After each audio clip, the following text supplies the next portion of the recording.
आज की क्लास में हम लोग सीखते हैं कि कैसे एक दिए गए वर्ड का रैंक निकालते हैं। रैंक का मतलब होता है कि अगर उसको अल्फ़ाबेटिकली उनके सभी जो हमारे परमुटेशंस होते हैं उनको अगर अरेंज किया जाए तो इस वर्ड की रैंक कहाँ पे होगी।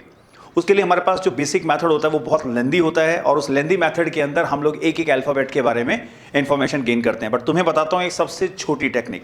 सबसे पहले इन सभी लेटर्स यानी कि TOUGH अपन ने एक टफ क्वेश्चन लिया है जहाँ पे शब्द भी टफ है, इनको इंग्लिश अल्फ़ाबेट्स में आने वाले क्रम से नंबर दे दीजिए।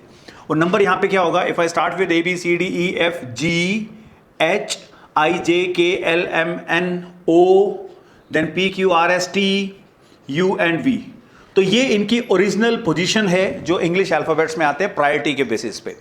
अब हमने इन सभी लेटर्स के नीचे वो नंबर लिखना है जो इसकी एक्चुअल पोजीशन से कम है पर खुद से छोटा है। यानी नंबर है 4 से छोटे राइट साइड में कितने आ रहे हैं, 1 2 और 3, 3 लेटर्स इससे छोटे हैं।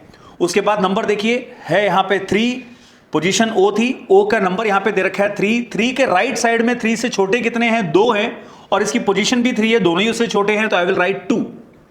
इसी प्रकार हमारे पास है नंबर 5 से छोटे राइट साइड में कितने हैं, 2 ही हैं और उसकी पोजीशन भी 5 है, कोई दिक्कत नहीं, छोटा ही संख्या है तो फिर से मैं लिखूंगा 2। यहां नंबर है 1 के राइट साइड में इससे छोटा कोई भी नहीं है तो ये हो जाएगा 0 और 2 के राइट साइड में तो 0 है। तो ये हमारे पास एक नया डिजिट आया और इस नए डिजिट के साथ हमें मल्टीप्लाई क्या करना है, 0 factorial, 1 factorial, 2 factorial, 3 factorial, 4 factorial. यानी ये वैल्यू बन गई अपने पास 3 × 4 फैक्टोरियल, 2 × 3 फैक्टोरियल, 2 × 2 फैक्टोरियल, बाकी 0 है, लिख देता हूं 0 × 1 फैक्टोरियल एंड 0 × 0 फैक्टोरियल।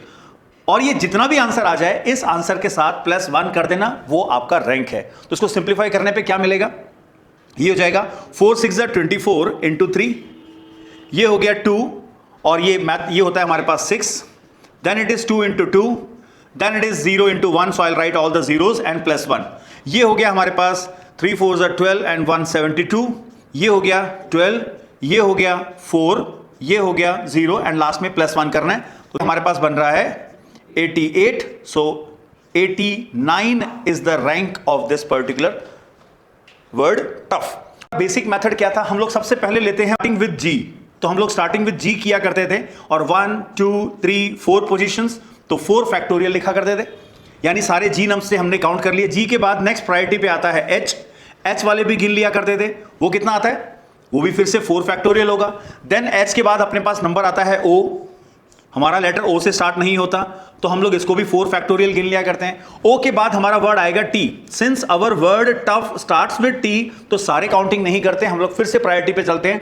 T के बाद नेक्स्ट प्रायोरिटी पे G आता है, तो क्योंकि हमारा वर्ड जो है वो TG से स्टार्ट नहीं होता है तो 3 फैक्टोरियल्स काउंट कर लेते हैं हम लोग। अगेन T, G के बाद H प्रायोरिटी पे है और ये कितना हो जाएगा हमारे पास, अगेन दिस इज 3 फैक्टोरियल।